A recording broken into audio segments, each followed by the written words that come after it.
Morgan, please All start. right, I think we have some people in, but I guess we can get started. Hi, everyone. Welcome to our very first collaboration between the AAPM Global Early Career Research Subcommittee and EFOMP's Early Career Medical Physics Committee. Our first webinar is titled Bridging Continents, Inspiring Journeys of Medical Physicists Between Europe and North America. And we have three excellent speakers who are here to share their stories of what it's like traveling across countries to pursue careers. My name is Morgan Ayer. I'm a graduate student at Louisiana State University in the United States. And my fellow moderator is Antonio. He is a medical physicist in Vilnius. All right, thank you. So before we begin, I'm quickly going to introduce the AAPM and where we come from. So AAPM is the Association of American Physicists in Medicine. We're the largest professional organization in North America for physicists working in diagnostic, therapeutic, nuclear medicine, and also radiation safety. We have 9,000 members in 87 countries, and we are hoping to expand that. So even though it is predominantly for North America, we do want to connect medical physicists all over the world. Some of the key activities of AAPM are developing standards and guidelines for radiation therapy and imaging, advancing patient care through education, promoting research and innovation in medical physics, and advocating for patient safety and quality care. And within AAPM, since there are 9,000 plus members, everything is divided into subcommittees. So our subcommittee that I'm a part of is the Global Early Career Research Subcommittee, or GECRSC. So we plan to unite early career researchers across the globe to drive sustainable next generation medical physicists. So an early career researcher, as defined by our standards, is including but not limited to graduate students, residents, postdoctoral fellows, and any physicist who's engaged in research within around the first 5 years of their career. One of our main goals is to connect and engage with internationally based, research-driven early career researchers by organizing a lot of globally accessible activities, such as the webinar that we're all in right now, to facilitate opportunities for scientific dissemination, discussion, and exchange. So one of our primary goals is to create a research network between all of the early career physicists. And this QR code is if you wish to join our network. It's just an email thread, so then we can exchange information, such as sharing open source tools within the community, sharing webinars and other activities which might be of interest to all of us. Hopefully we get to unite the medical physics community globally, because that is a difficult task, as medical physicists around the world all have very different trainings and ideas. So we're really excited about this. Okay, thank you, Morgan. So now let me give a quick overview about EFOMP for those who are not familiar with our activity. So EFOMP covers 37 national member organizations across Europe with a mission to harmonize and advance medical physics education, training, and professional development. It provides a platform for knowledge exchange, research collaboration, and advocacy to enhance the role of medical physicists in healthcare. And one of EFOMP's initiatives is the Special Interest Group for Early Career, created to empower the next generation of medical physicists. So this group, in which I am the vice governor, is a if the community for medical physicists was less than 10 years of experience, and it provides a supportive environment where early career professionals can develop not only their scientific and research skills, but also develop essential soft skills that are crucial for career progression. So here is a few of our initiatives. We are organizing training and educational workshop. We also are involved in organizing the early career track within the European Congress of Medical Physics. We are also managing the monitoring enabling program, which that is connecting early career physicists with experimental mentors.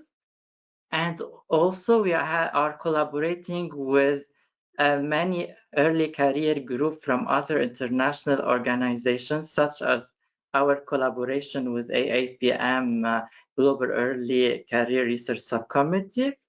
And through our collaboration, we will be hosting collaborative webinar such as this one, and we will also promote and share important event and initiative through both of our groups, and we will host global town halls and virtual event in order to connect and provide young researcher a platform to share ideas.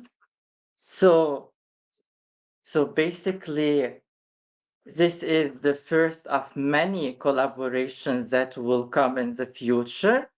And we are really excited about this collaboration with the Global Early Career Research Subcommittee, in which our initiative will support and empower early career medical physicists worldwide.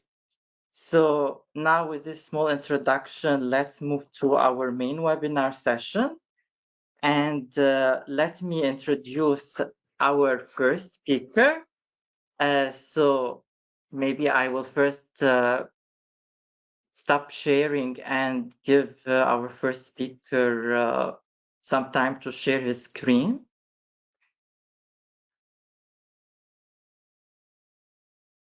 So our first speaker is Dr. Thomas Bortfeld. He received his PhD in physics from the University of Heidelberg, Germany. While working in medical physics at the German Career Research Center, he was instrumental in the early development of intensity modulated radiation therapy. In 2001, he was appointed Director of Physics Research in Radiation Oncology at Massachusetts General Hospital in Boston, where he is now Chief of the Division of Radiation Biophysics, and he's also a professor at Harvard Medical School.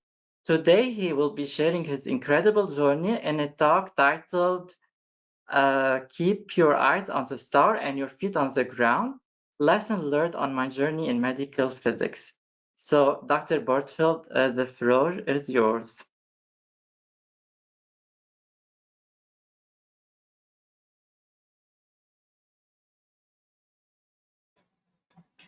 Thank you so much. This is a fantastic initiative. Can you hear me okay? A wonderful initiative, and I want to congratulate you on organizing it.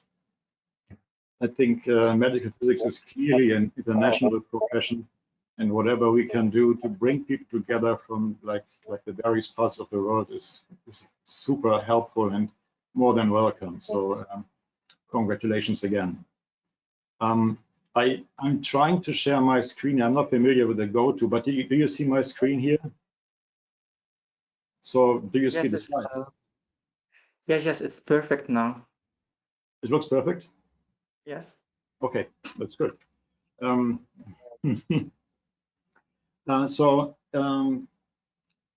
want to say first that if you have any questions specifically for me, feel free to email me. I have my email here on the first slide, and I'm always happy to answer any personal questions or direct questions that you may have, because we can give you some general guidelines, but the situation is always individual, and so if you have any specific questions about your plans and so forth, always feel free to contact me. So Derek Tang, who contacted me about this event,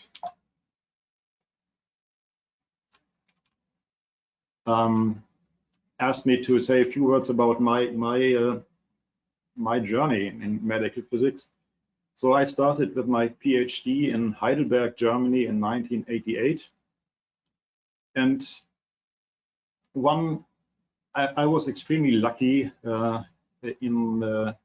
because I got in contact with Wolfgang Schlegel and his research group. I heard about it through a friend of mine whose father knew Wolfgang Schlegel and thought very highly of him. So this is one example of a word of mouth that helps you to get to the right place at the right time. And again, I was extremely lucky to start there in my career. So this was not only a fantastic group, very nice people and super nice environment, but it was also very interdisciplinary in the sense that I worked at the German Cancer Research Center in Wolfgang Schlegel's group, but that department was also connected closely to the university clinic, to the physics department, and to industry collaborations. So in this environment of cancer research, physics, and industry, I think that was the fertile ground to develop a number of great ideas, not only in radiation therapy, but also in imaging. Lots of MRI work, for example, came out of groups at the German Cancer Research Center.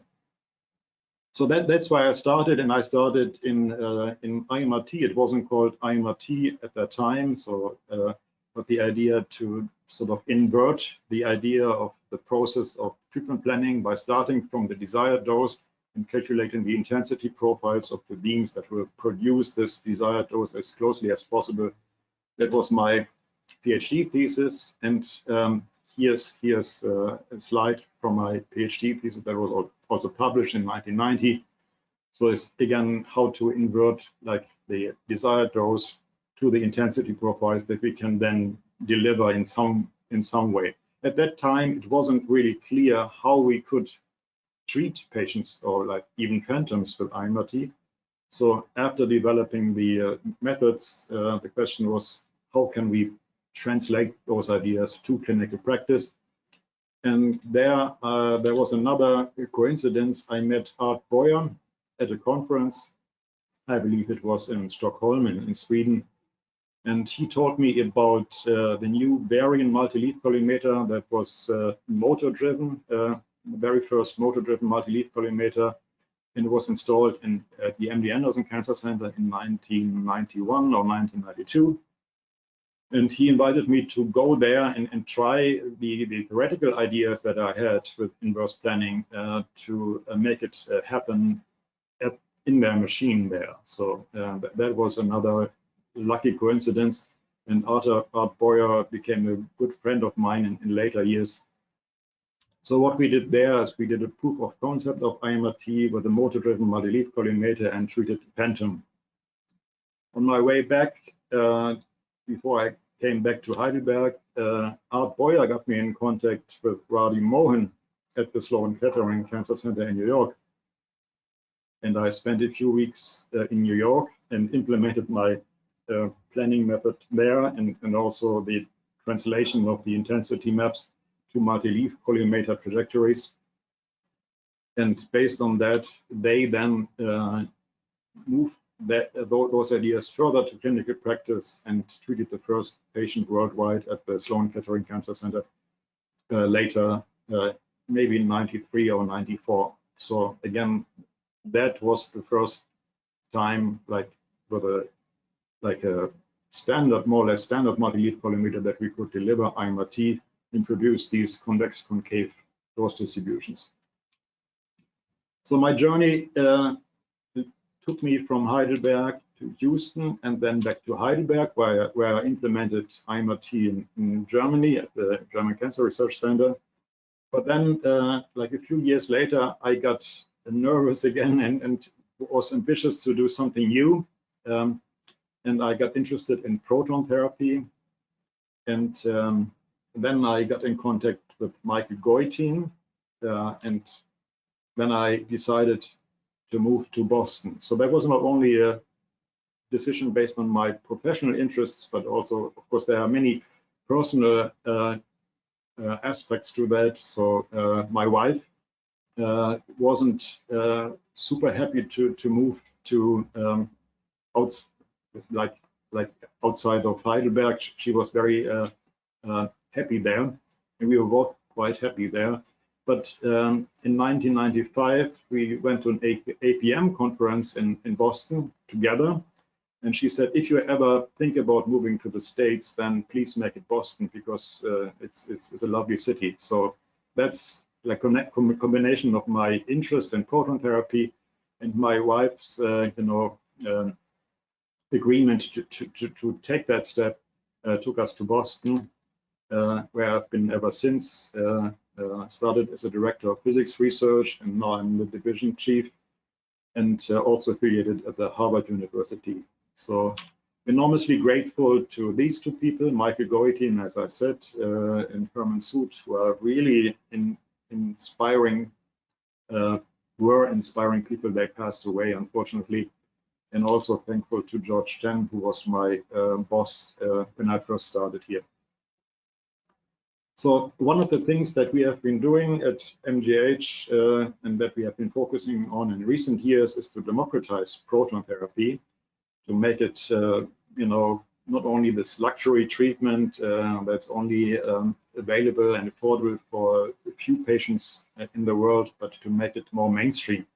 That has been a common theme in my work over all years. IMRT was the same. Initially, it was sort of only for a very few, but now it's being used for all patients. So my dream is that eventually proton therapy will also become available to essentially all patients in the world. So we're working on that step by step, and that's the meaning of this eyes on the stars, feet on the ground. It's important to have big dreams, but it's also important to take it step by step and not to try too much to bite off a big chunk of in too short, not enough time. One other thing is that as much as I like it in the US, I'm also my heart is probably still in Europe. So in 2017, I took a position as an honorary professor at the University of Freiburg in southern Germany, which is this beautiful, lovely city, and I'm working there with Anka Grosso and Dimos Baltas on imaging and how to use imaging to further optimize radiation treatments. Okay, lessons learned for me, and as I said in the beginning, so there's no general rule or general recipe that applies to all of us. So if you have specific questions, please feel free to contact me. But what worked for me and what was important for me is this. I realized that it's enormously important to find the right mentor and a good environment. That's absolutely crucial. That environment and that mentor can open doors for you, and that's what you need at the beginning of your career. And in that way, you will also find a good project and topic that really is ideal for you and that you are truly passionate about. Then what I learned is that the top places are not always the friendliest places. So it may not be necessary to aim for the very top places in the field, but you have to find the right balance between excellence, scientific and clinical excellence, and also good environments. Make sure that there's always enough room to grow. Again, when you're at the very top of the places that exist in our field, you cannot go any higher, right? So it's good to have always some, something to aspire to, some future growth potential. One big thing that was important to me is sort of to realize the difference between research and in the clinical environment. I came from the German Cancer Research Center in the research environment, and the culture shock when I came here was not so much the different US versus Europe, but it was more the clinical environment versus the research environment in Heidelberg. So clearly the focus here is on the patient care, and research is also important, but it's sort of secondary. First focus is always the focus on doing the best for the patient, and that's important, but it's a different priority than the one I used to know from my academic environment. Most rewarding experience is to take a development all the way from the computer, from the first prototype development to the clinic, climbing up the leadership ladder. I'm now the division chief here, but that is not always as rewarding as one thinks. And last not least, make set yourself realistic goals. I mean, have big dreams, but take it step by step. Okay, so I think I will probably stop here because I want to, leave time for discussion. This paper I came across just yesterday. It's 10 years. It was published 10 years ago, but it describes the research for the clinical service role in medical physics that Derek also asked me to address. I'm not able to go into the details here, but take a look at that. That has a number of still valid and very important ideas. Also, the differences between the dichotomy between research and clinical service in Europe versus the United States. Parts to clinical medical physics, I think I will skip here because there's not enough time left. If you want a clinical career in the United States, you have to it's necessary to go through a residency program, and there are a number of ways to get there. I'm happy to discuss that in more detail in person with you. One thing that is very important is to look at the CAMPAP. That's the Center for Accreditation of Medical Physics Programs. And they have all the details, everything that you need to know if you're interested in a career in the United States. There are a number of places that have accredited medical physics programs in North America. Here's the map. And last not least, as I said in the beginning, medical physics is a truly international endeavor, and it really thrives on international diversity. This is a picture of our group here. And I mean, even though it is located in Boston, but you see that there are very few Americans here. Most people were born outside of the United States. So let's try to make it even more international with the help of your initiative. And I'm looking forward to the future together. Thanks so much.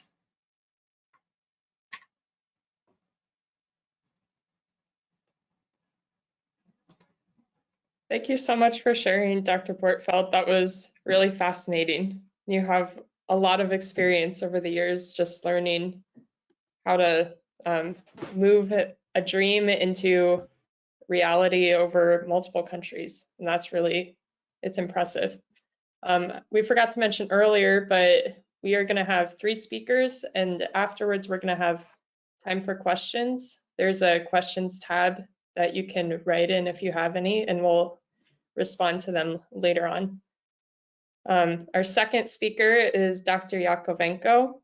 He received his Bachelor of Physics and his Master of Science in Nuclear and Particle Physics at, oh man, excuse me for mispronouncing this, Tarashchevenko National University in Kiev in Ukraine.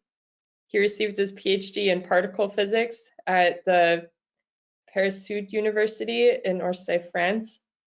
He completed a postdoc fellowship at Princess Margaret Cancer Center in Toronto, and he completed a residency also in Toronto before he finally moved to the United States to work as a medical physicist. He's interested in MR-guided adaptive radiation therapy, development of novel detector systems for radiation therapy, dosimetry for emerging treatment modalities, and stereotactic radiotherapy. And finally, in March 2022, he co-founded the Help Ukraine group to focus on efforts on increasing the quality of treatment for cancer patients during wartime Ukraine. So without further ado, I will give the talk over to Dr. Yakovenko. Hello, everyone. Thank you so much for introduction. I am about to succeed. Okay, can you see my screen? Yes, we can. Okay, that's amazing. Okay, so hello again. It's a pleasure to tell you some story, because this is really a story, and thank you for opportunity to do so. I'm really happy to share. I'm really happy to perhaps provide some of my insights similar to what Dr. Bortfeldt was trying to do. So yeah, here you can see this is a picture that I took during my first visit to CERN. So you can tell that I'm not a classical medical physicist right away. Okay, so let's move on. So I have a disclosure. So any recommendations are based on my exclusively mine experience. So just FYI. But I actually find very interesting that there's some similarities with Dr. Bortfeldt's story. It's interesting. So for the preface, so when Mark D'Souza contacted me and asked whether I can present, I didn't hesitate a second, honestly. But when I was preparing the presentation, I had a similarity that I'm basically giving a talk about, tell me about yourself, an interview question. And this is one of the most complicated questions you can get. So, you know, what can you tell about myself? I'm not a classical medical physicist. I come from high energy physics. And the journey that I will be describing is about people you meet during your journey. And I was lucky enough to meet an amazing people. I'm really happy about that. So that was the preface for the prologue. So this is the translation from Ukraine. I was born and raised in Ukraine. In my gymnasium, I had this written, don't give up on your goal to follow somebody else's, rather find your own goal in life and just hurry towards it. And I saw this message for 11 years, and it imprinted in me very, very much. So it bothered me sometimes because at some points I didn't have a goal. I don't know what my goal is. I don't know, you know, how it should be crystallized, and you know, it was not always trivial to me, but it was always there, and it made me think. So this Ukrainian poet nailed it, actually. So he really made a good job of making people think about that. So, and at the end, I think the goal was to be happy. And I don't think that goal is, you know, something extraordinary. All of us would like to be happy. But the thing is, the definition of happiness can be different. And this is something that changed for me as I went, and I will describe this. So after finishing my high school, I decided that I will be happy doing high energy physics. So I went to university in the capital, and I did a high energy physics there. And then the best place to actually practice high energy physics was CERN. So this is where I went to CERN, and I was doing my PhD in Paris, just under Paris, but then going often to shifts in one of the experiments in Large Hadron Collider, which was LHCb collaboration over here. And that was a lot of fun. That was new things. That was first the big machines, new technology, new detectors, something incredible. I really loved it. I still remember when I just got into CERN, you basically, to me, it was a mind shift. I was like, wow, this is a place. This is a modulating place. So I couldn't, you know, couldn't sleep well. I was always working, and you always network. You have a bunch of people from all over the place, and you share your ideas and you stew them. And it was just a very inspirational place, I find. So, and then once I was finishing my PhD, I got acquainted with Yolanda Prezado. So she, and maybe some of you know her, she was very inspirational effect to me, and I think she was one of the persons that sort of initiated this transition from high energy physics to medical physics. So with a collaboration for her, we were basically using the tools that we use in high energy physics for medical physics application. So she was working at the spatial fractionation radiation therapy for hadron beams, and actually, coincidentally, all this was done in Heidelberg. So we had this collimators built, and we were basically radiating them on protons and carbons and oxygen beams. And the detector we used to monitor that was a micropixel detector that we used in high energy.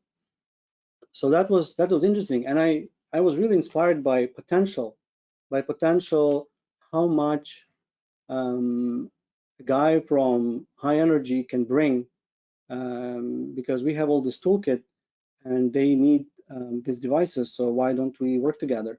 So that was great.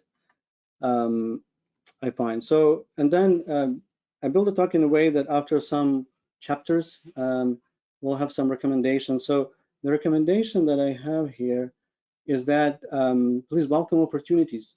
If the opportunities come, please welcome them. Don't reject them, because you don't know what's going to happen and how is that can come out.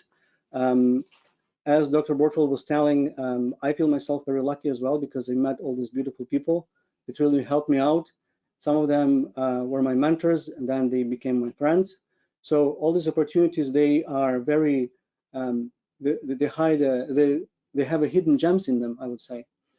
Another thing, talk about your research to specialists from other fields. I feel this is important because we're talking about translational, cross-disciplinary, multidisciplinary, all those things. In current fast-growing technology world, I think this is very important, because you may have not enough capacity to understand or know even what others need. Others don't know exactly what you have. So having all these discussions will really help to collaborate and be useful for one, like some kind of symbiotic relationship sort of.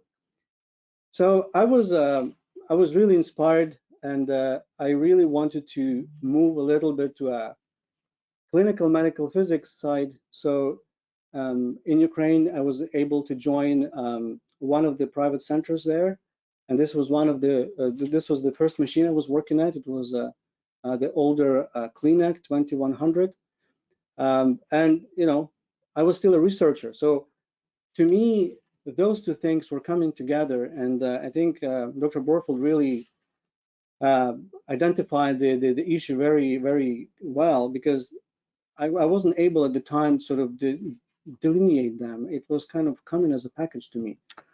Later on, maybe I was able to, but at first, like it was, I had the clinical machine and I was doing some research on that. So, but also what I noticed is that there was no formalized education for clinical medical physicists in Ukraine. It was just not existent, and it was hard to grow. It was hard to advance the field, and this is something I wanted, because my goal and my dream, so my happiness was including be useful and do what I like. So at that point, research was one of the elements to it, but then I added clinical care. I really find that I just have to contribute and help these patients to get a better clinical care with this technology that I know.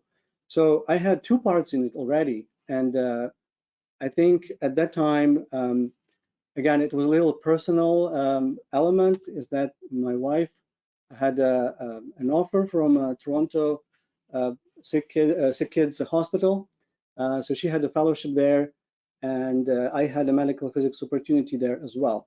So in 2015, we moved from Kyiv to Toronto, and it was really interesting how the rest of the story developed, because it was a little coincidental, a little chance.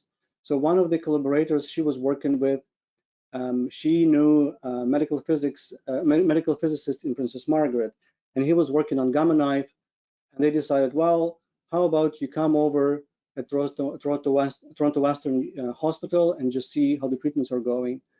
And I like, yeah, sure. So At 6:45, I was there in the morning. They were starting the treatments, and the physician picked me up and introduced me to the physicist. And I was telling my story that I was doing medical physics in Ukraine, and I had some research background. And he was like, you know what? You should talk to David Jeffrey. And I'm like, well, yeah, of course. And the next day, I have a meeting with David Jeffrey. And I think this was one of the things that completely turned everything for me and for my start. And going back to Dr. Bortwald's point about having a mentor, so that was very important at the time to me, because I basically came into his office. I had a presentation about my high energy projects, about my detectors, and he was interested. And he said, well, we have some projects ongoing, and you can probably join. So one of those were beam monitoring for proton therapy beams with scintillators. And coincidentally, actually, we contacted Dr. Bortwald at some point for consulting about that. And we had a chain of discussions. I don't know if he remembers. But this is something that we were working on as a prototype, and then we published eventually. Another one was a project of Boxcare Health.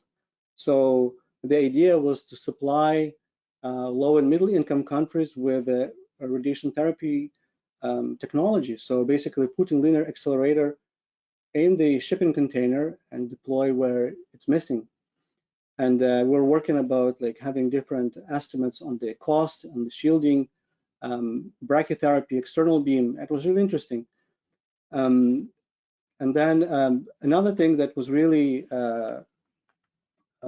important to me is that I got introduced to MR-guided radiation therapy and eventually adaptive radiation therapy, which became my mainstream, what I was doing. And I think we can move on to the recommendations that I have. So the recommendations, again, welcome opportunities, but also seize them. Seize the opportunity and explore it. Don't let it go. There may be something very interesting to it. Be ready to present a package and a plan. When people first meet you, they don't know you. Be very consistent and clear. It's very important. So just have that ready. Find a mentor. Mentor is extremely important. And find a mentor for you. Some mentor can be good for some people, but find the one for you. I had an approach where when I went to my residency, I was actually talking to people, secretly kind of interviewing them and just trying to understand what would be the best personality to work with for me. And I find the best mentor in the department, I feel. So then as I was working with this research project on the postdoctoral, I was trying to get to the residency. I told him, okay, this is something I would like to do. I would like to practice medical physicist, but then it was very naive to just come and just practice, right? So you need the residency. For that, you need camp-up courses. So in camp-up courses, I couldn't do a certificate program right away. So I was doing this course by course. And this can be challenging if you're doing a postdoc, because then you have these assignments, you have these things that you need to prepare. And if you studied and did this assignments like 10 years ago, this can be a little challenging. It's a good exercise before the residency though, so never regret that. Also, it can be expensive to take courses, but it was cheaper for the permanent residents. So I took courses in Toronto Metropolitan University when I was already a permanent resident, so that was helpful. And there are alternatives, not the courses, but you can take a certificate program. So the recommendations, so get your papers from your country ready in case to ease the enrollment process. All the diplomas, all the apostles, they have to be, it just will save you time. And then consider a certificate program. This is a shorter one. It's more expensive, but it's a shorter one for 9 months. And then you can also consider a bridging program. So this is something appealing for medical physicists practicing in Europe. They can come into Canada, for example, and do the bridging program for 1 year and then be able to apply for a board exam. So once after that, I applied to residency in University of Toronto, and these are the people that basically helped me out over there. This is my mentor, Young Lee. She was very important. This is the director of the residency, Brian Keller, and it's a research advisor in the residency, but also now my friend, Arman Sarfahnia, that we published a lot on the MR-guided radiation therapy. And then recommendations again. So make one area your mainstream, and then if you would like to test some other areas, just do them one by one so that you don't overwhelm yourself, but be sure that you select one and just go with it. It will give you a long time. It's like a long-term investment. It eventually will come with a very big revenue. Grow your professional network, very important, and also collaborate with vendors. I find this is very helpful. You should develop your leadership skills as soon as you can. Any programs, any courses that are available, just do them. And then after the residency, I was able to come on staff as a medical physicist in Sunnybrook. So there was some interesting story about job interviews, which I'm going to be skipping because running out of time. But the recommendations I have is practice your interview questions with your peers. Always ask for the feedback. Remember that interview is also a sort of networking. So they interviewing you and you're interviewing them. That's always a two-way street. And then there was a certification board exam for CCPM. And this is a two-stage exam, a written part and the oral part. The oral part is very similar to ABRs. MCCPM is generally considered as equivalent to diplomat of the ABR. And some states in US also require a license. Like in Texas, where I am, in addition to certification, I need the license. So recommendations, practice answering your questions with your peers when you prepare for a board exam. Start preparing 4 or 5 months before exam, and then request a mock exam if you would like to practice more.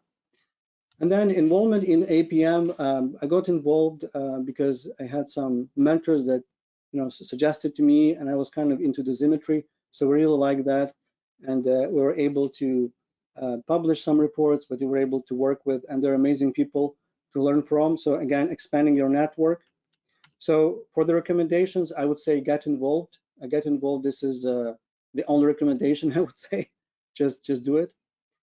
Okay, so for the epilogue, I find doing professionally what makes you happy is very important. So there will be some tough days. So find inspiration in some simple things. Learn to enjoy the journey because this is a process, and find a mentor to you. Learn to be proactive and have a plan. That will help you to sort of not drop the ball and not to overwhelm yourself, and grow your network always and everywhere. So for the afterward, I would do this. So there was a long journey to medical physics, but then I saw that actually I'm not to medical physics. I'm actually now with medical physics, and that's a very long journey, and in just starting.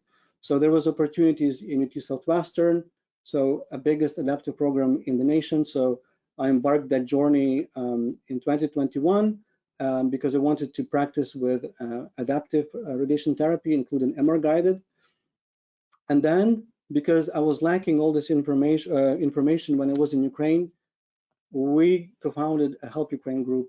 After the full-scale invasion, there was overwhelmed centers, and we see that this is a good opportunity to sort of give back.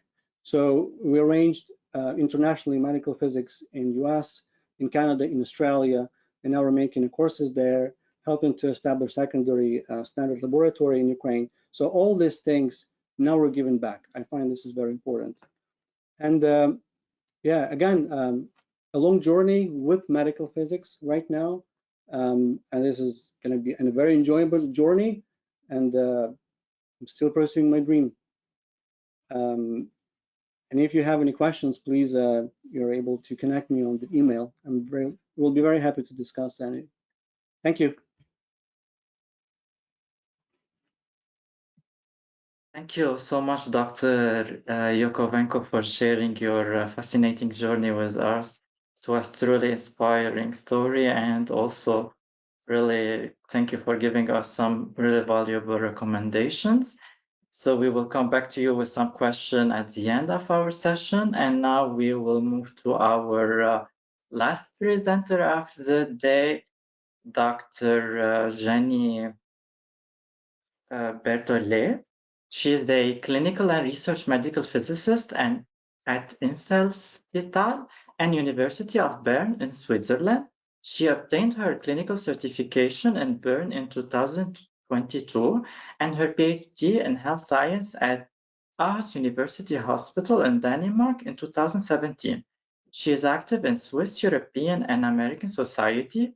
She specializes in adaptive radiotherapy and in the development of new treatment techniques and advanced treatment planning processes.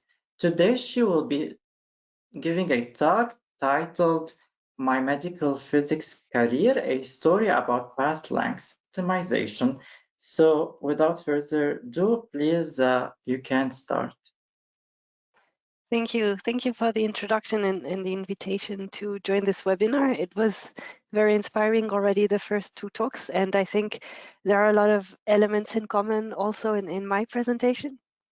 And I also have my little map, but mainly focusing on Europe. And I gave this title Path Length Optimization because it has to do with my research topic right now, but also I think about how to do a career. I went from Lausanne to Bern, which are an hour away by train, through a pretty long path. Lausanne is where I did my undergrad studies in physics at one of the two federal institutes of technology. And I was passionate about physics and I wanted to be a high energy physicist, so CERN was really my main goal. And I also wanted to go abroad. So I did the Erasmus program and went to Santiago de Compostela for my third year of the bachelor. And there I took a course called Medical Physics, kind of to fill up my credit counts. It sounded a bit like applied particle physics, so why not? And that was the revelation. I decided this is what I wanted to do with my career. So when I went back to EPFL, I was looking for medical physics courses, but it wasn't really easy because it was a physics faculty and everything medical physics related tends to be more in medical faculty. So it wasn't at EPFL, it was at the university. But nevertheless, you know, after searching a lot, I found a way to do my practical works at the University Hospital in Lausanne. So I could do there some semester projects in diagnostic nuclear medicine and radiotherapy. And here I recognize also what Thomas Bottfeld said. You need to put your foot in the door. And that was my foot in the door. And with people I was working with there, they put me in contact with people I worked with later. EPFL being an engineering school, they also encourage you to go to the industry. And in Switzerland, we have a Varian medical system. They have a lab in Baden, close to Zurich. And that's where I went to do my master thesis, thanks to contact I had established at CHUV already. And that was also really interesting. It's my only experience in the industry. It was 7 months, so not very long, but I found it extremely interesting and rewarding. And I would really recommend anyone, if they have a chance to be in industry for a little bit, then yeah, do it. And there again, it was all about contact and word to mouth. I wanted to do a PhD and I wanted to go abroad again. So people from Varian put me in contact with professors that they were collaborating with around the world. And this is how I ended up in Denmark at Aarhus University doing my PhD with Professor Per Poulsen. And here also to echo Thomas Bottfeld, I chose Aarhus because of Per, because of the team, not because of the name. I had never heard of Aarhus University, but I asked other PhD students, and you can identify pretty quickly if it's a nice place to work or not. And that was the best decision. It was a fantastic PhD, a really good group. Per is, I would call him a friend still nowadays. One nice thing about doing a PhD in Aarhus is that they also want you to go abroad or have a sort of experience somewhere else than really at university. It can be in the industry again, but most often people go abroad. And there, I went to Washington University in St. Louis because we had just started a collaboration with Parag Parikh at WashU.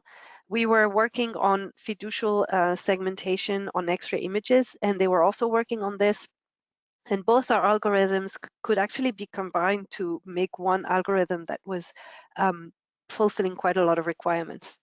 So I went there because I had to do an exchange, but also because we had this collaboration, and it was, again, a very good experience. For 7 weeks I was there. Just end of last year, Parag was stopping in Switzerland and we had dinner. He just asked if I was around. So again, you meet people during your career and you are always happy to see them again. And I went back to finish my PhD in Aarhus. And then I thought, okay, it was very nice abroad, but maybe it's time to go back to Switzerland. I was seriously missing the mountains by that point. Denmark is extremely flat. And again, to echo Thomas, it's about being in the right place at the right time. And right now, it wasn't the right time to go to Switzerland. There wasn't really any opportunities and it just didn't work. But I saw an ad for a postdoc that fitted all of my criteria and sounded really interesting. So I went to London to the Institute of Cancer Research in Royal Marsden Hospital and did a postdoc with Uwe Oelfke in collaboration with engineers from University College London, Jamie McClelland mainly. And I stayed there for 2.5 years, and it was also, you know, I didn't look for a postdoc there, but I took it and it was a very good experience. And during that time also Uwe was very patient and helpful. He knew I wanted to go back to Switzerland, and I started having discussions with people in Switzerland. And there was probably going to be a project, but contracts still needed to be signed. And Uwe was able to bridge a bit my contract, extend my employment so that I could wait for things to really concretize in Switzerland. For that, I'm really grateful. And so here I am now at Inselspital in Bern. It's one of the biggest hospital and radiation oncology department in Switzerland. Still small, probably by American standards. And I've been there ever since.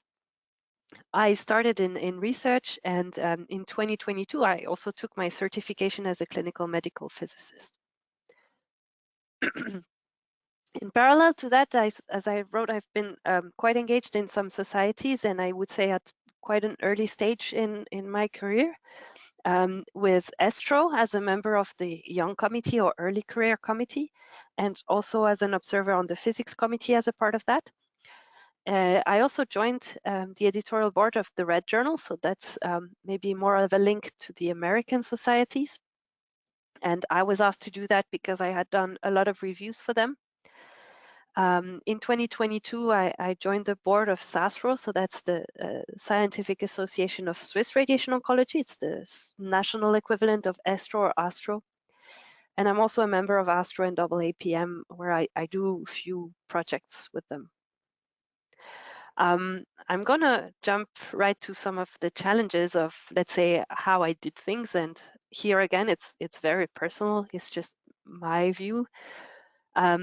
Funding has been a challenge for me. The practices tend to be a bit different in different countries, and the expectations too. And maybe it's very particular to the way I did things, but the postdoc in the UK, postdocs don't really look for funding for themselves. They don't apply for grants. They join projects from other PIs.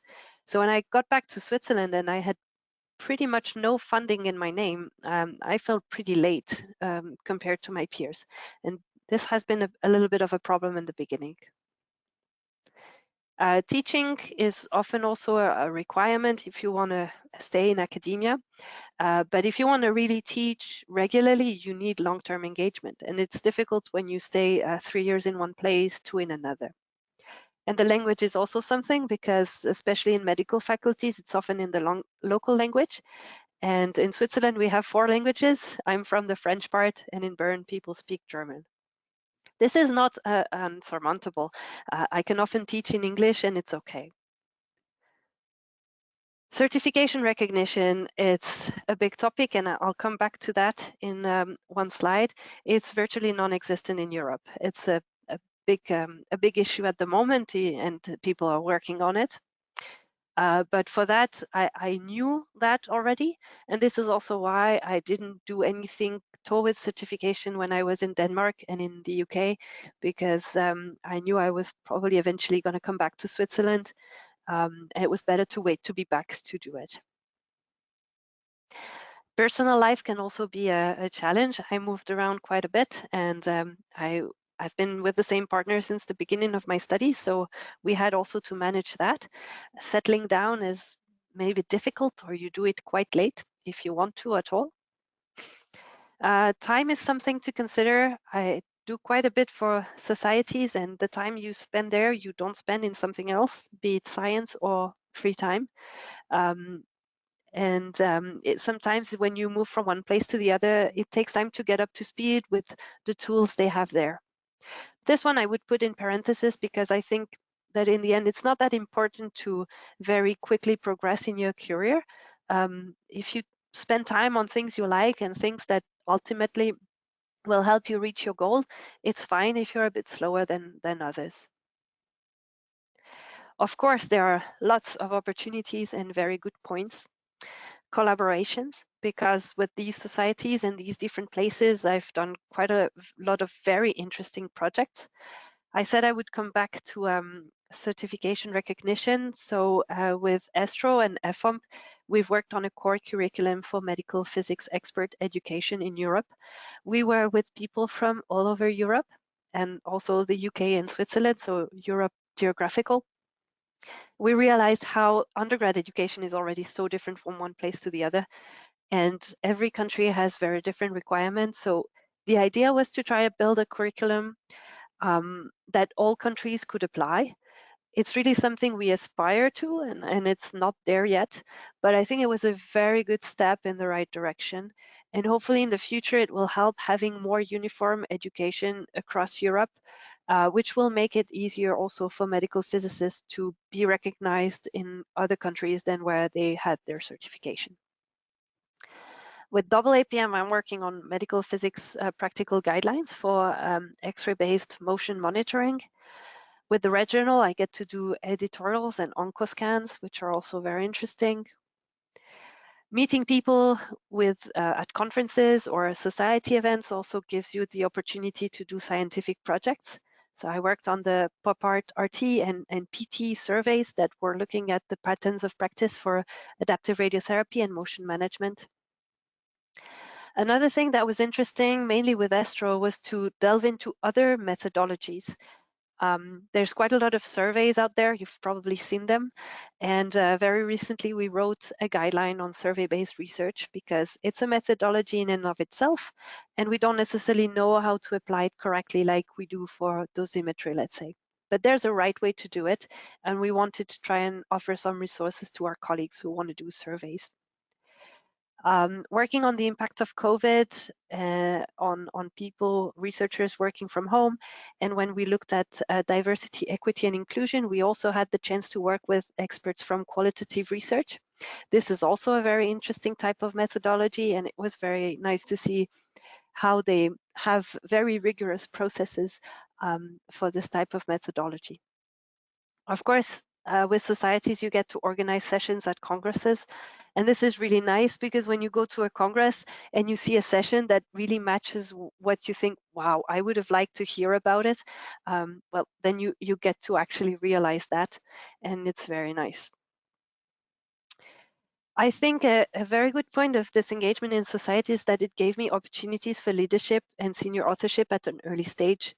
When you're a postdoc, at least in Europe, you're often second author after the PhD student, but last author is often, you know, the professor, whoever got the grant, and it can take a little bit of time until you really have a chance to lead a project and be the senior author.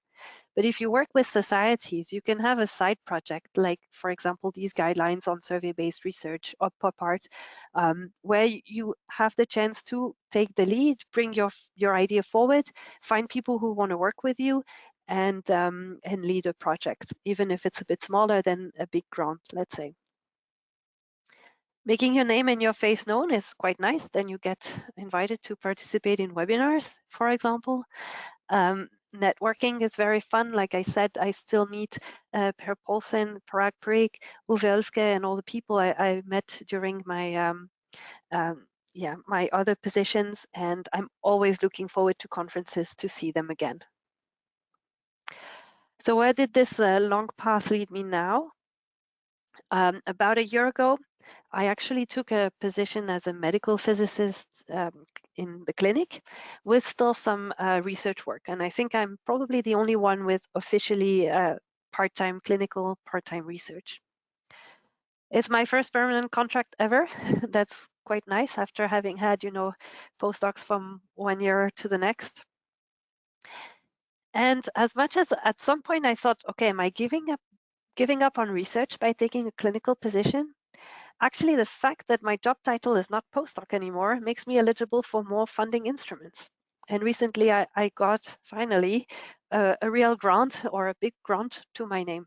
And I don't think this would have been really possible if I had stayed a postdoc. So it was a good step.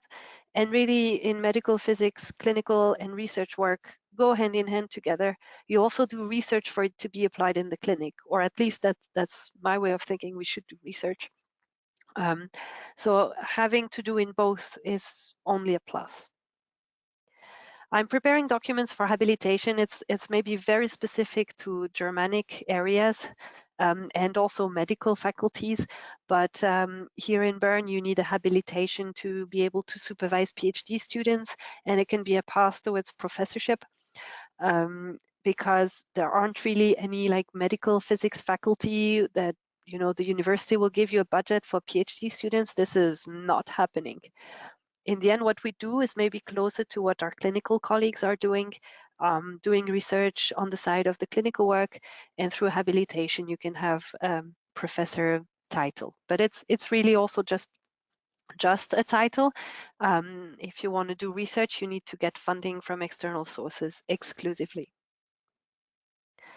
On the personal side, I married this partner of many years. When I was in Denmark for 3.5 years, he was in Mexico. That's quite long distance relationship, but we made it work. And we're very happy now in Switzerland. We bought a house, and I had a baby recently. I just got back to work, actually. I think I received this invitation for the webinar at the very end of my maternity leave. And yeah, I'm happy to answer your questions now. Thank you for attending the webinar. You also have my email address if you want a more personal contact. So thanks again.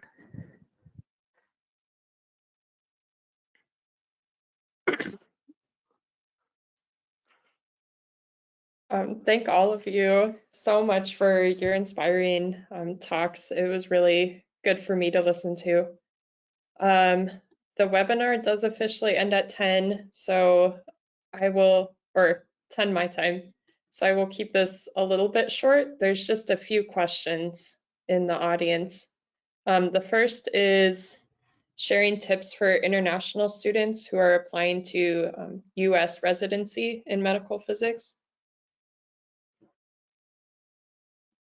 Yeah, I can maybe try to answer that first. So we, in our residency program, for example, we had a few international applications.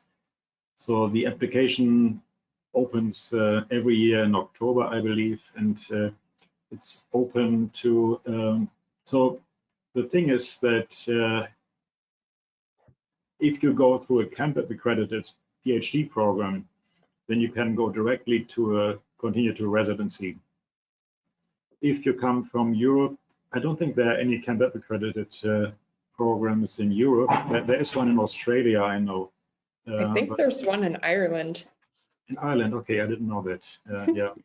So, but very few. So, but you can still do a residency, as Victor said, but you have to go to this certificate program and get like the certification of like the anatomy, physiology, and some basic medical physics and so forth. It takes maybe 9 months, and then you're eligible to go to a residency program.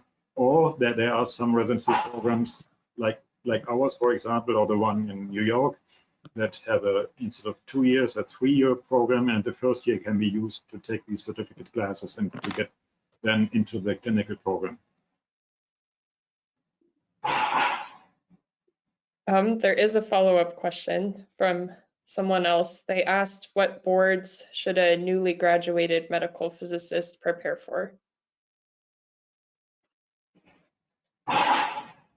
And I assume that that's talking about North American board exams?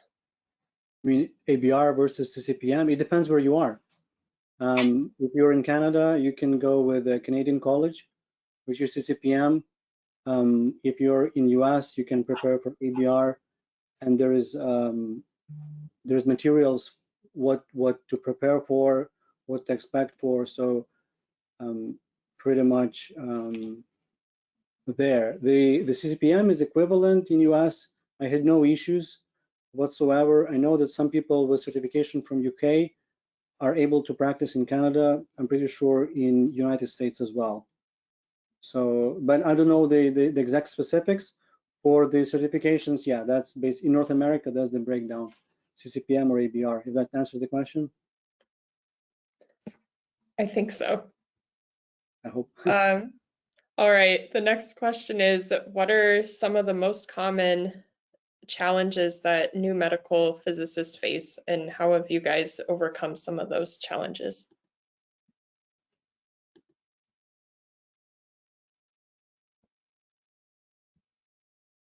So when already certified, I guess, or when you start a position, I think for us, we have quite a lot of little specialties. So we're different medical physicists, and we have 2 or 3 people focusing on brachy.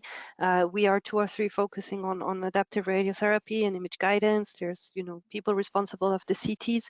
So I think finding what you want to specialize in, and also maybe accepting the fact that I'm really not an expert in brachytherapy, and I couldn't do what my colleagues do on a day-to-day. It's a very, very broad field, and I think you get asked questions on everything when you are at the exam, but then at some point you have to specialize a bit in something, and it's also probably safer for the patients if medical physicists know what they're doing and are used to really the latest technology on their special technique. Maybe that's one challenge. I think this is a good point. The only thing that I would say that when a resident finishes the residency, the next big thing is certifications for the resident.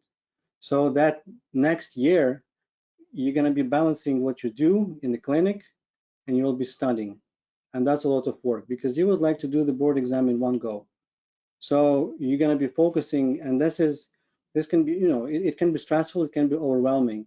And then you kind of feel like, oh, like I need to find a project and I need to find, a place under the sun, or maybe you're looking for a different job offer somewhere else. So there can be a lot of things overwhelming. But I think the main thing is to get the certification down. I think this is important. Once you finish a residency, at least in North America, do the certification, because that will secure you a lot. But then things like there's many challenges, right? There's what's going to be your main topic, who you'll be working with. Again, like mentor is very good, personality to sort of go to and ask. At least that was very helpful for me. Another challenge that I heard from many of our junior colleagues, and I faced that to some degree also myself, is to find the right balance between the research and clinical work. And that's always a bit of a struggle, because you want the clinical work because that's the main objective, got to help patients. And there's also other aspects like salary, job security, and so forth. But you want to do the research work to push the envelope and to bring innovation to the clinic and so forth. But when you have a full-time clinical job, there's often not enough time for research, right? And so to find, like as Jenny said, so that might be an ideal situation. We have 70% clinical and 30% research. But to find that good position for you is also could be a bit of a challenge. Yeah, the percentage split almost never work. I agree. Yeah. They tell you 80%, but then it's maybe only 80% clinical, but in reality it's 100%, right? Yeah. 105. Yeah. The risk is you do 100 and 100, right? But yeah, I'm fairly lucky still. I agree with Victor about the exam. It's in Switzerland. It's also really dreadful. I barely knew my own name the day after the oral exam. yeah, you have to get it done. Also, I think if you don't pass it the first time, it's not the end of the world, but it's a small world, medical physics, and everyone knows who you are, so it's intimidating. So we've been talking a lot about certifications to the United States and Canada. Are there an equivalent for moving to Europe? Yeah, that's really a can of worms, because certifications are very different over all European countries. Like I said, we tried to do something with this core curriculum.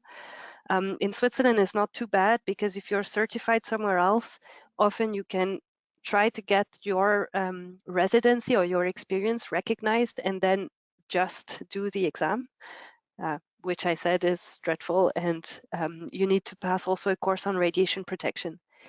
In other countries in Europe, it really depends. And I think the hope is that we will have education that become equivalent. But yeah, on this, I'm really impressed by the United States, because it's quite uniform over there. In Germany, if I'm not mistaken, it also depends which state you're in. Yeah, it's difficult. If you want to work as a medical physicist in Europe, you should first know where in Europe, and then look at the requirements there. EFOMP can probably help with that. Yeah. Probably. Well, I think we're at about time. So thank you all again for answering all of these questions. And for anyone in the audience, I hope you wrote down all of the emails, and you're also welcome to contact me or Antonio if you have any further questions. Yeah, just a quick reminder that you will receive your certificate of attendance by email in within 2 days. So I think that's it, the end of our session. So thank you again to all of our speakers, and have a wonderful day for all of you. Thank you for having me. Thanks so much. Bye-bye. Bye. Bye. Bye.